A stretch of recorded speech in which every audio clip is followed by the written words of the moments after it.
지존자의 은밀한 곳에 거주하며 전능자의 그늘 아래에 사는 자여, 나는 여호와를 향하여 말하기를 그는 나의 피난처요 나의 요새요 내가 의뢰하는 하나님이라 하리니, 이는 그가 너를 새 사냥꾼의 올무에서와 심한 전염병에서 건지실 것이미로다. 아멘. 아멘. 오늘 예배 오신 여러분들 사랑하고 축복합니다. 온통 코로나 바이러스로 세상이 흉흉한데, 이런 가운데서도 오늘 말씀처럼 전능자의 그늘 아래에서 사는 자들로서 하나님 우리에게 주시는 영혼의 평안과 우리 하나님이 우리에게 주시는 그 안전한 삶에 대한 보장에서 오는 감사함과 기쁨이 우리의 모두 안에 차고 넘치기를 주의 이름으로 축원합니다. 이번 주에 목회 데이터 연구소에서 조사한 코로나 바이러스 감염증 19에 관련된 개신교인 대상 여론조사 결과 보고서가 CBS에서 이렇게 발행되었습니다. 이 보고서에 의하면 지난주 주일 예배 평소 교회 출석자 중 57%가 교회에 가지 않았다고 응답했습니다. 특별히 100명대 이하 교회의 출석률은 참석이 64%였다고 그래요. 결석이 36%죠.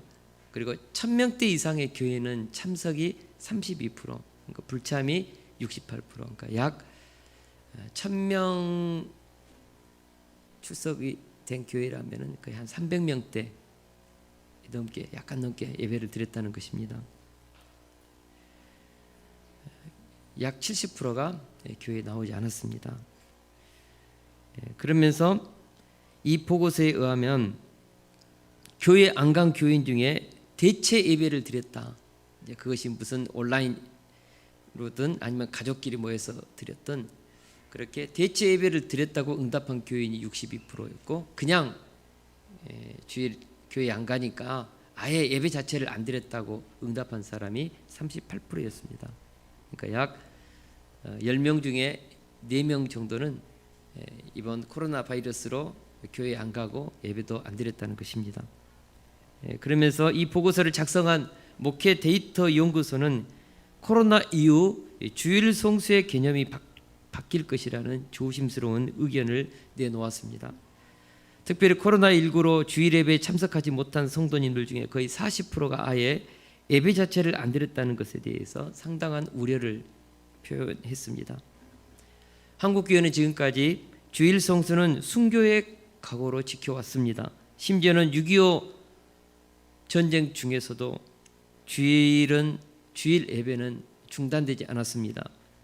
초대교회 성도님들은 박해 중에도 가정에서 혹은 카타콤에서 혹은 비밀한 장소에서 모여서 예배를 드렸습니다. 목숨을 걸고 드린 것입니다. 주일 성수는 교회의 존재적 본질에 해당되는 것이었습니다. 우리가 잘 아는 것처럼 유대인들은 2000년 동안 나라 없이 세계에 흩어져 살았습니다. 그럼에도 불구하고 1945년에 나라가 세워질 때, 땅이 허락될 때 그들은 다시 건국했습니다. 2000년 동안 유대인으로서의 그들의 정체성이 흔들리지 않았던 가장 큰 이유가 안식일을 지키는 데 있었습니다. 심지어 그들은 전쟁 중에도 안식일을 지켰고, 6.1 전쟁의 유명한 일화 중 하나가 안식일을 지키기 위해서 6일 만에 끝냈다는 그런 말도 있습니다. 그러나 이제는 그들은 전쟁 중에는 국민의 생명을 지켜야 하기 때문에 최근에는 헌법을 고쳐서 안식일에 전쟁이 일어나면 전쟁을 수행하는 것으로 헌법을 바꿨습니다. 그러나 그 이전까지 그들은 전쟁 중에도 안식일을 지켰습니다. 현대 우리 그리스도인들에게서 가장 큰 정체성은 주일 예배에 있습니다.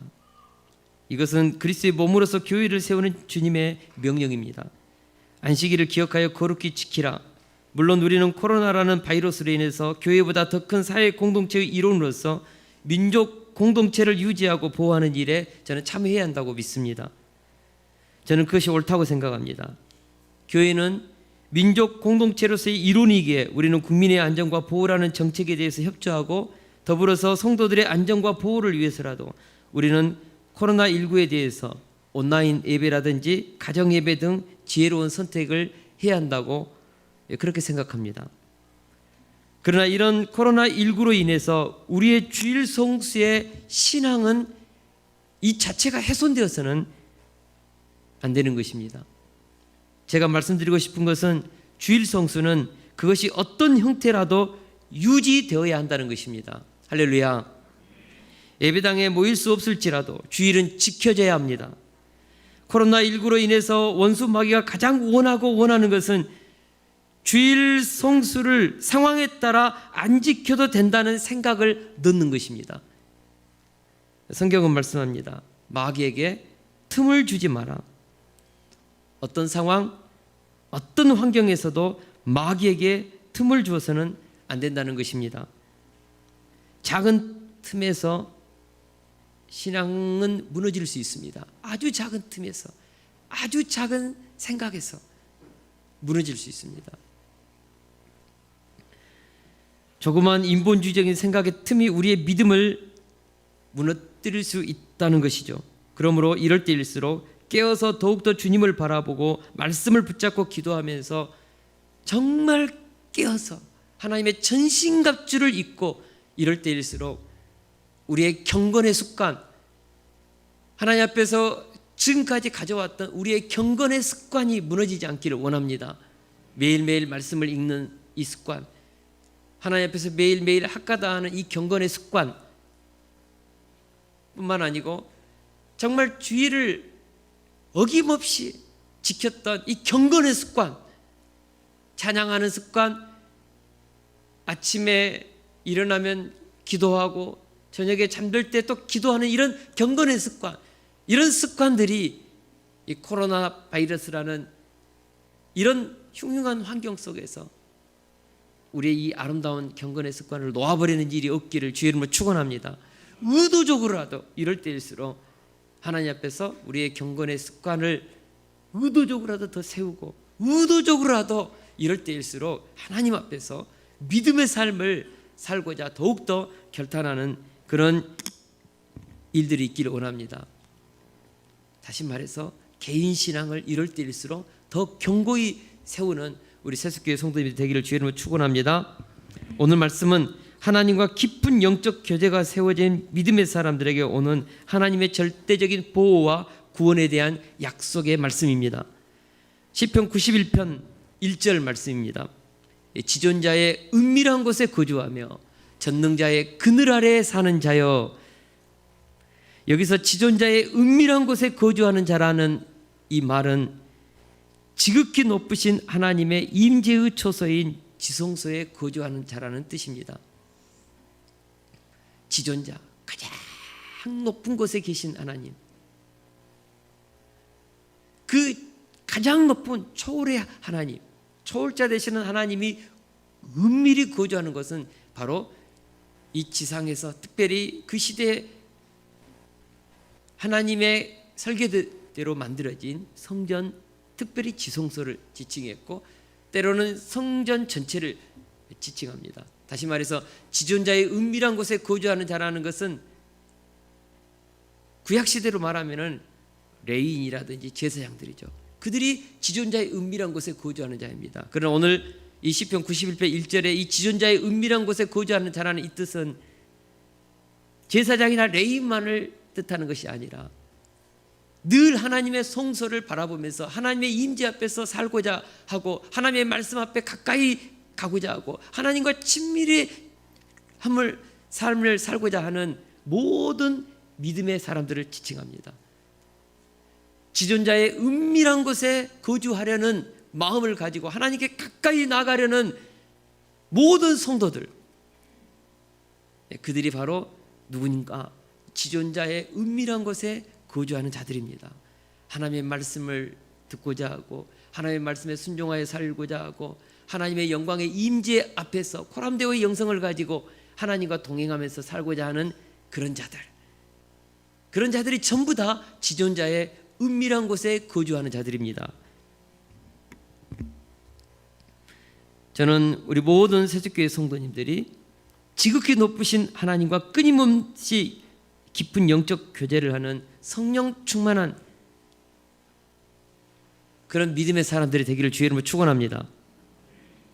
여러분, 날마다 지존자의 은밀한 곳에 거주하고 있습니까?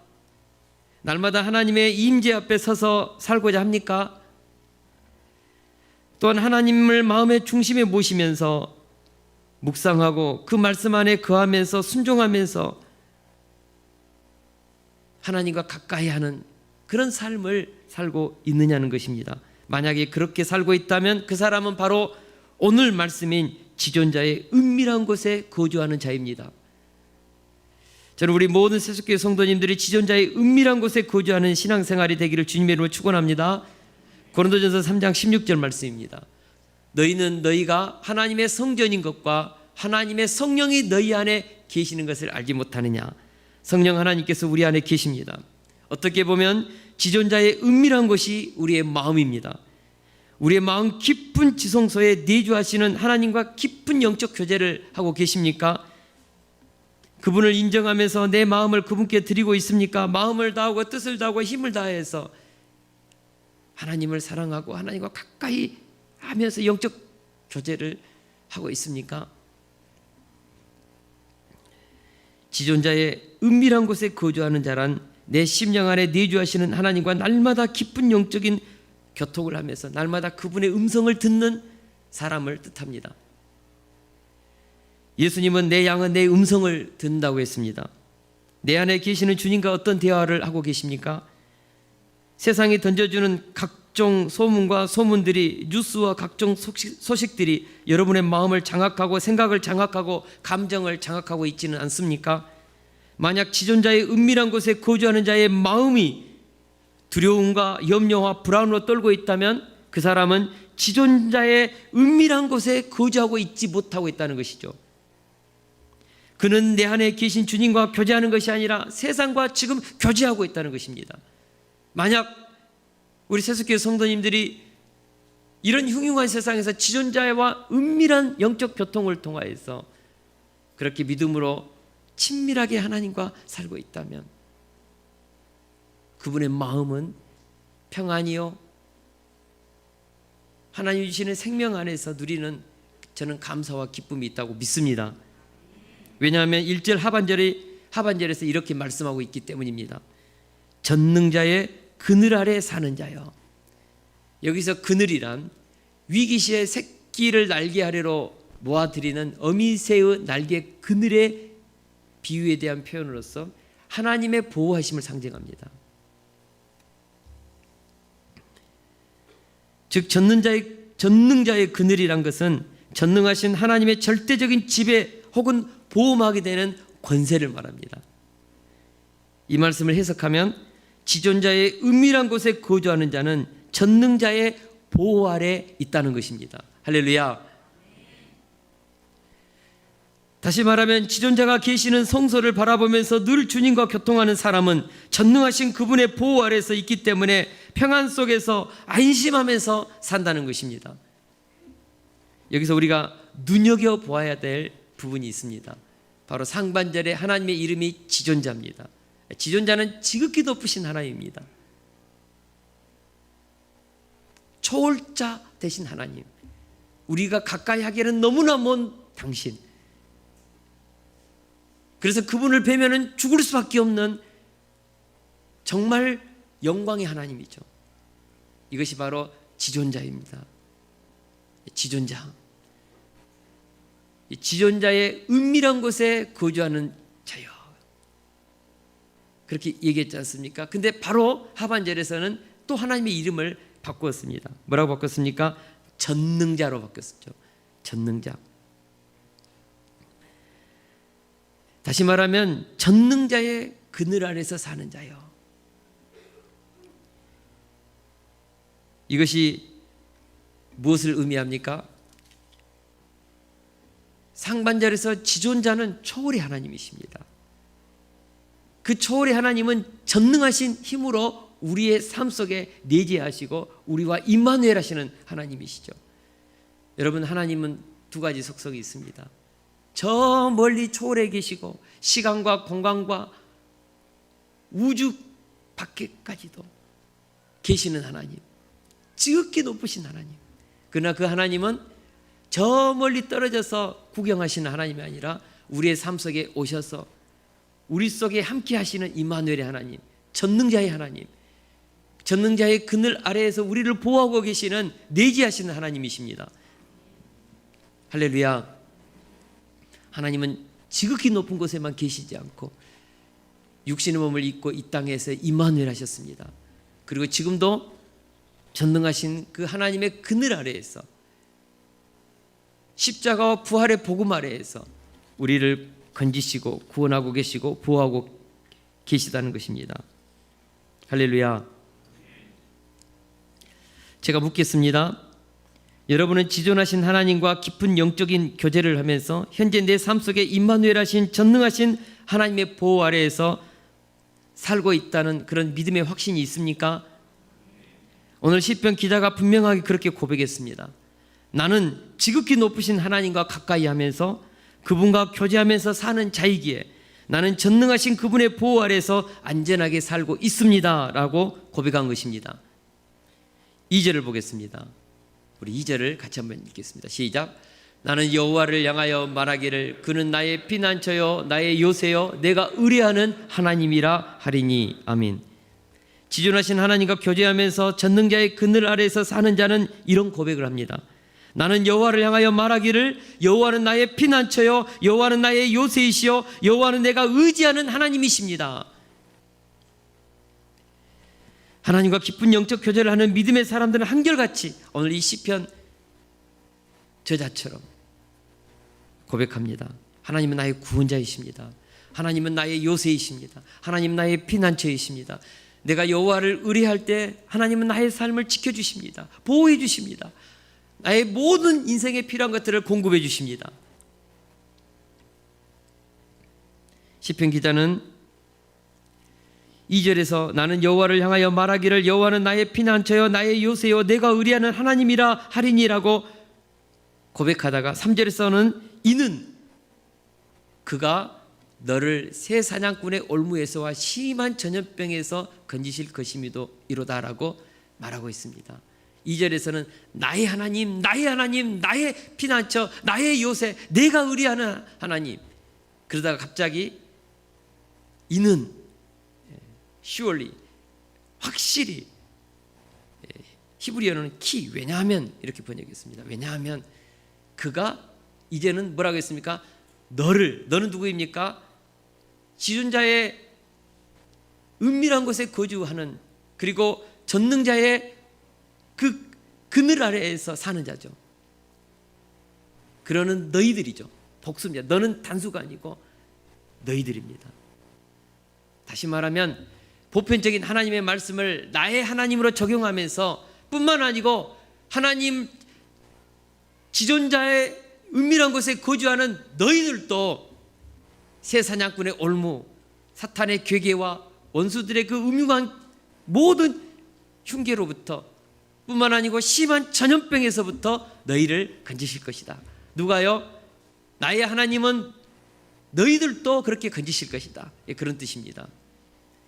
할렐루야.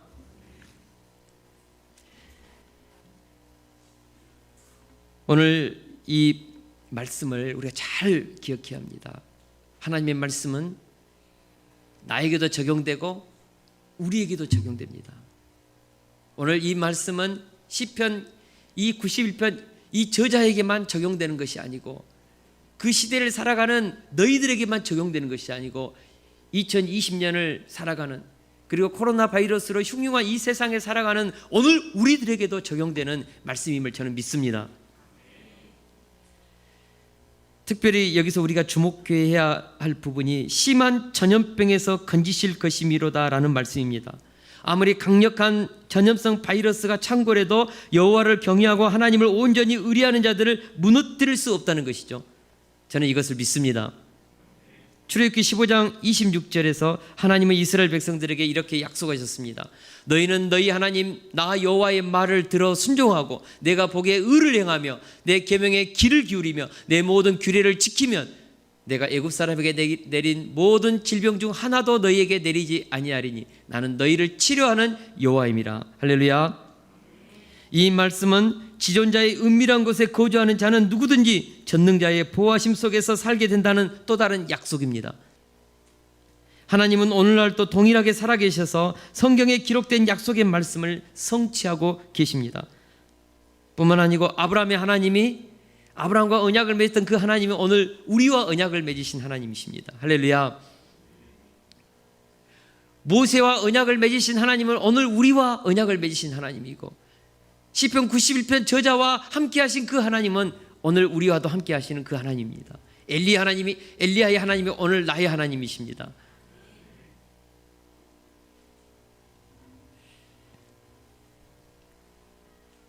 저는 오늘 동일하게 시편 91편 저자가 체험하고 고백하면서 여호와는 나의 피난처 나의 요새요 내가 의뢰하는 하나님이라고 했던 그 간증이 오늘 우리의 간증이 되기를 기도합니다. 올해 우리 교회 표어가요, 기도로 살아계신 하나님을 간증하는 삶이 되게 하라입니다. 지존자의 은밀한 곳에 거주하는 자들에게 하나님은 살아계셔서 하나님을 사랑하고 의뢰하는 자들의 기도를 들으십니다. 저는 올 한 해 우리 모든 성도님들이 기도로 살아계신 하나님을 간증하는 삶이 되기를 주의 이름으로 축원합니다. 하나님께서 어떻게 내 삶을 지켜주셨고 내 기도에 응답해 주셨고 인간의 지식으로 설명이 안 되는 그런 기적 같은 일들이 일어났는지 간증하는 그런 삶이 되기를 원하고 기도합니다. 얼마 전에 뉴스에서 신천지 교인들은 이번 코로나 바이러스에 걸리지 않는다고 선포하는 부산 신천지 집화장의 설교를 제가 들은 적이 있습니다. 그때 신천지 교인들이요 얼마나 크게 아멘하는지 깜짝 놀랐습니다. 실제적으로 신천지 교인들은 자신들은 코로나 바이러스에 걸리지 않는다고 믿고 있다고 했습니다. 그래서 그토록 전국에서 코로나 바이러스에 대한 경종을 울려도 그들은 눈 하나 깜짝하지 않고 마스크도 쓰지 않고 밀집된 형태로 아무렇지 않게 예배를 드렸습니다. 이런 부분에서 성경에 약속된 말씀을 나름대로 신천지도 믿고 있다는 것을 발견하게 됩니다. 이런 경우 도대체 신천지 이단의 믿음과 참된 우리의 믿음이 어떻게 다르는지 헷갈리는 경우가 많습니다. 그러나 신천지 교도들은 지존자의 은밀한 곳에 거주하는 자들이 아님을 알아야 합니다. 다시 말해서 신천지 이단들은 지존자의 은밀한 곳에 거주하면서 하나님과 교통하고 하나님의 말씀에 따라 사는 자들이 아니라는 것입니다. 신천지인들은 신천지 교리를 믿는 것이지 진짜 성경 말씀을 온전히 믿는 것은 아닙니다. 자기들이 원하는 것만 믿는 것이죠. 만약 그들이 정말 하나님의 말씀을 온전히 믿는다면 어떻게 부모를 법정에 고소합니까? 어떻게 그렇게 거짓말을 밥 먹듯이 합니까?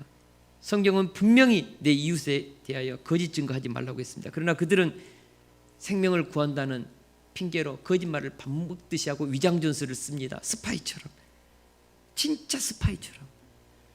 거기에 대해서 양심의 가책을 하나도 느끼지 않습니다.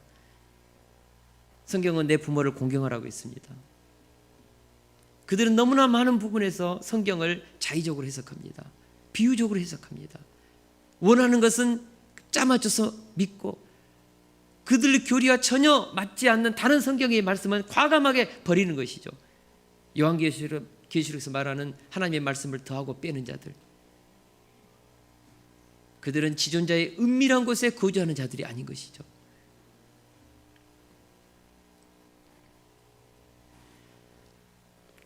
여러분, 믿음보다 더 중요한 것은 팩트입니다. 팩트. 즉 성경에 기록된 말씀입니다. 말씀이 팩트입니다. 우리는 이 성경에 기록된 이 말씀, 이 팩트를 믿는 것입니다. 누군가가 자의적으로 해석해주고 우리는 그것을 따라가는 자들이 아닌 것이죠. 성경에 기록된 66권의 모든 말씀을 우리는 팩트로 믿는 것입니다. 다시 말해서 성경에 약속된 기록된 사실적인 그 말씀을 믿는 믿음이 중요합니다. 아무리 믿음이 좋아도 성경에 기록된 내용이 없는 자기가 원하는 것만 믿는 자기 중심적인 믿음은 가짜 믿음입니다. 세상은 신천지가 말하는 믿음과 참된 그리스도인들이 말하는 믿음을 구별하지 못합니다. 신천지가 주장하는 예배와 그리스도인들이 말하는 예배를 구별하지 못합니다. 그래서 자꾸 주의를 지키려고 하고 말씀에 따라 살려고 몸부림을 치는 성도들을 신천지와 똑같이 도매급으로 싸잡아서 비난합니다. 만약 우리가 세상이 분별하지 못하는 눈으로 성도들을 신천지 취급할 때 우리가 믿는 참된 믿음마저 부끄러워한다면 우리는 마귀의 괴계에 넘어가는 것입니다. 그리고 열심히 믿음으로 살려고 하는 성도들을 다 광신자 취급받고 똑같이 이단자로 취급하려는 이 세상에서 하나님을 열심히 믿고 믿음으로 살려고 하는 이런 열심을 신천지처럼 도매급 취급하면서 나의 신앙의 열정이 사라진다면 이것도 역시 우리는 마귀에게 속아 너무 간 것입니다. 세월호 사건 때는 구원파로 인해서 기성교회가 엄청난 신앙의 타격을 받았습니다. 그 이후로 전도가 되지 않는다고 합니다. 그리고 지금은 코로나 바이러스 사태는 신천지로 인해서 기성교회가 또다시 이단과 같은 도매급 취급을 받으면서 우리가 믿는 참된 신앙의 영역을 신천지 신앙과 같은 저질 신앙으로 만들어 버리려는 사탄의 계계가 이 속에도 함께 하고 있음을 보게 됩니다. 제가 2년 전에 요한계시록 말씀을 강해 설교하면서 느낀 점은 너무나도 많은 이단들이 요한계시록을 가지고 장난쳤기에 마치 요한계시록 말씀을 가지고 설교하려고 하면 우리 목사님이 이단의 위험한 영역으로 가고 있다고 걱정하고 하는 그런 성도들이 있다는 것이죠. 많은 목사님들이 요한계시록을 너무너무 이단들이 저질스럽게 해석했기 때문에 이것을 손대면은 굉장히 위험스럽게 생각한다는 것이죠. 예수님이 재림하신다는 말씀을 선포하면 이상하게 들립니다. 분명히 성경에 약속되어 있음에도 불구하고 말입니다. 이렇게 해서 정말 신실한 믿음의 영역이 이단들로 말미암아 저질스럽고 광기 어린 신앙의 형태로 보여서 자꾸 이성적이고 합리적이고 세상 사람들도 이해할 수 있는 신앙의 형태로 우리의 신앙을 표현하려고 한다는 것입니다. 물론 그것이 잘못됐다는 것은 아닙니다. 당연히 신앙은 상식적이고 이성적인 영역에서도 이해가 되어야 합니다. 그러나 신앙은 영적인 세계이기 때문에 초이성적이고 초합리적인 부분이 너무나 많습니다. 그래서 표적과 기사가 나타납니다. 이성이 납득하지 못한 십자가와 부활의 복음을 믿습니다. 예수님이 성령으로 잉태되었음을 우리는 믿습니다. 그리고 승천하셔서 다시 오실 재림의 주님을 우리는 믿습니다. 이것을 이야기하면 세상 사람들이 볼 때 우리도 신천지로 도매급 취급할 수 있습니다. 그러나 우리가 분명히 알아야 합니다. 성령이 없는 세상 사람들은 성령 안에 계시된 말씀을 해석하면서 살아가는 우리들의 영적 세계를 결코 알 수 없습니다. 그러므로 우리가 성경에 계시된 말씀을 믿고 그 말씀에 순종하여 사는 것을 부끄러워하지 말아야 합니다. 내가 복음을 부끄러워하지 아니하노니 이 복음은 모든 믿는 자들에게 구원을 주시는 하나님의 능력이 됨이라. 이럴 때일수록 사단에게 틈을 주지 말아야 합니다. 우리의 씨름은 혈과 육을 상대하는 것이 아니요 통치자들과 권세들과 이 어둠의 세상 주관자들과 하늘에 있는 악한 영들을 상대하기 때문입니다. 코로나 바이러스 사태가 신천지와 연관된 것은 어떤 경우로 보면 이단의 정체가 드러난 것이 고맙고 감사하지만 동시에 우리의 신앙의 세계까지 신천지처럼 도매급으로 취급하려는 악한 영들의 괴계가 있음을 또한 간파해야 한다고 저는 믿습니다. 바울 사도가 고백했던 고린도전서 2장 14절에서 15절 말씀을 제가 읽겠습니다. 육에 속한 사람은 하나님의 성령의 일들을 받지 아니하나니 이는 그것들이 그에게는 어리석게 보이며 또 그는 그것들을 알 수도 없나니 그러한 일은 영적으로 분별되기 때문이라. 신령한 자는 모든 것을 판단하나 자기는 아무에게도 판단을 받지 아니하느니라. 할렐루야. 육신의 세계는 성령을 받지 않는 자들의 세계입니다. 정부와 방송과 세상의 여론은 성령을 받지 않는 이성주의자들의 생각과 가치관이 너무나 많습니다. 그렇다고 그 속에 하나님이 하시고자 하는 일들을 그들이 자신도 모르게 하고 있다는 것을 우리는 알아야 합니다. 하나님이 이 모든 상황을 주관하고 계시고 이번 코로나 바이러스 사태도 하나님의 통치 속에 있음을 우리는 믿어야 합니다. 왜냐하면 하나님이 역사의 주인이시기 때문입니다. 마귀가 하는 일도 하나님의 통치 아래 진행되고 있다는 것을 믿어야 합니다. 하나님은 무질서하게 역사를 진행시키지 않습니다. 세상은 혼돈스럽고 흉흉하지만 하나님은 말씀에 계시된 것들을 정확하게 질서 있게 이루어가고 계십니다. 하나님 안에는 세상의 모든 것들이 하나님의 뜻 안에서 계획 속에서 질서 있게 하나님의 구속사를 말씀의 성취를 이루어 가고 있다는 것을 우리는 믿어야 합니다. 코로나로 흉흉하고 여러 가지 소문을 낳고 심지어는 우리가 믿는 신앙까지도 이상하게 신천지와 함께 우리가 말씀 앞에 붙잡고 있는 것까지도 도매국으로 정말 저질스럽게 만들려는 이런 세상의 속에서 우리의 기준은 철저히 저는 말씀이 되어야 한다고 믿습니다.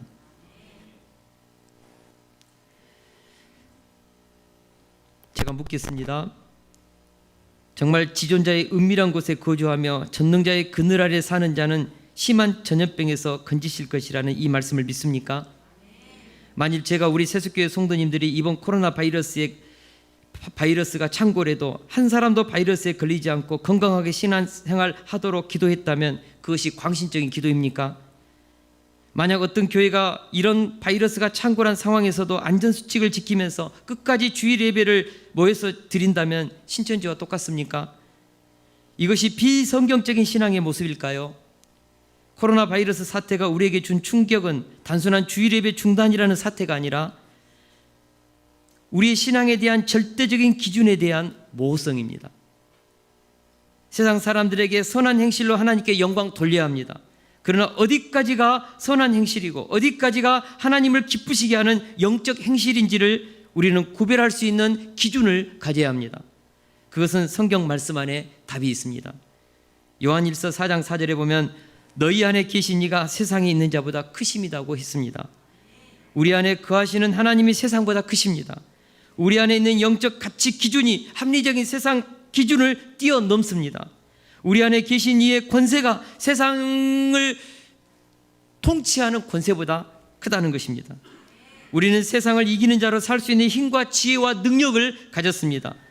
이번 한 주 동안 지존자의 은밀한 곳에 거주하면서 전능자의 그늘 아래 사는 자로 승리할 수 있기를 주님의 이름으로 축원합니다.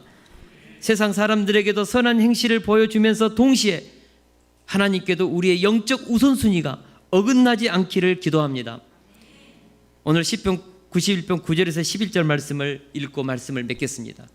우리 같이 한번 읽겠습니다. 시작.